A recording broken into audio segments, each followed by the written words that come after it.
When I first started trying to change my life, I made the same mistake most people make. I tried to rely on willpower. I told myself I'd wake up earlier. I told myself I'd work harder. I told myself I'd be more disciplined. And for a day or two, maybe three, I could force it. But willpower is like a battery. It drains fast and it doesn't recharge just because you want it to. And on the days when I felt, tired, overwhelmed, stressed, or disconnected, which honestly was most days, my willpower was gone before the day even started. That's when I realized something that changed everything. Quick break, quick break. YouTube says that 80% of you guys watch the video but don't like or subscribe. Please do so. By doing that, you help this channel to grow and allow me to bring more content like this to you guys. Okay? Routines rely on willpower. Rituals rely on association. Routines demand energy. Rituals give energy. Routines say, do this. Rituals say, become this. And I needed something that didn't depend on how strong I felt that day. I needed something that would carry me when I couldn't carry myself. So I started small, not with actions, but with cues. The same playlist every morning, the same mug in the same spot, the same corner of the room where I sat to breathe before the day began, the same deep inhale before I opened my laptop, the same soft light in the room when I wanted to focus. At first, I'll be honest, it felt silly, like I was trying to trick myself, but that's exactly what I was doing, and it worked. Because the brain loves patterns, it loves predictability, it loves familiarity. And when you repeat the same cue before the same action, your brain starts to connect the two. It starts to say, oh, when we hear this music, we focus. When we sit in this spot, we create.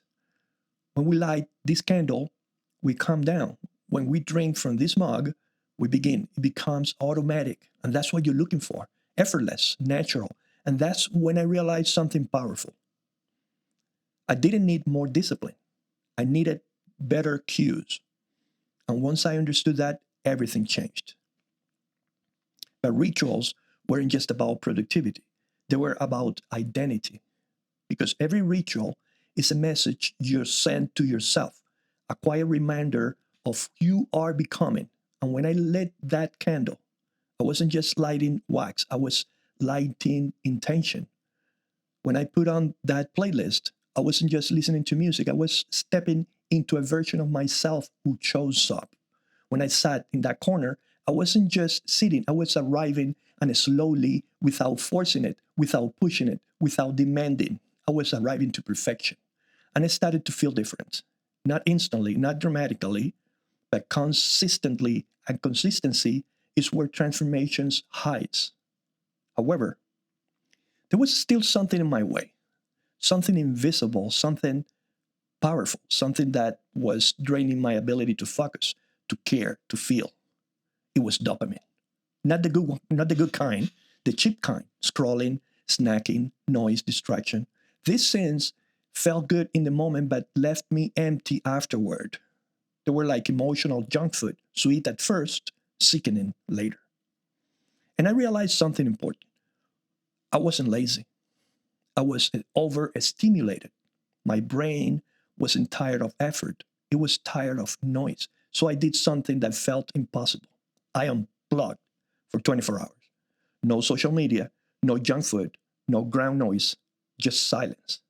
And in that silence, something strange happened.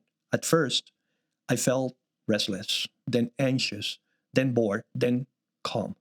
And after the calm came clarity. Real work stopped feeling like pushing a rock uphill. My focus came back, my energy came back, my taste for life came back. And that's when I understood something I wish I had learned years earlier. You can feel motivated when your brain is drowning in stimulation. You can't feel inspired when you're constantly distracted. You can feel driven when your attention is being framed. So, what did I do? That's what I did. And I want you to hear this clearly. You're not failing because you're weak. You're failing because you're overloaded. Your brain isn't broken, it's overwhelmed. The moment you give it a space, real space, it remembers how to breathe. But I didn't stop there because I knew that if I wanted to protect my rituals, I had to protect my environment. So I made bad habits harder, important. I put my phone in another room. I turned off notifications. I created distance instead of relying on willpower. You don't beat the algorithm by fighting it. You beat it stepping away from it. When I did that, something incredible happened. My rituals became easier. My focus became sharper. My mind became quieter. And for the first time in a long time, I felt present. Not perfect, not productive, present. Presence is the foundation of everything. But the biggest shift, the one that truly rewired my brain, came from something even simpler. I let myself to be bored. 10 minutes a day, no phone, no music, no distraction, just me. At first, it felt unbearable, then uncomfortable, then peaceful, then powerful. Because boredom isn't the enemy. Boredom is the doorway back to your mind. It's a space where ideas live, where clarity lives, where creativity lives, where truth lives. Once I learned to sit with myself without running, without escaping, I realized that I've been avoiding my own thoughts for years.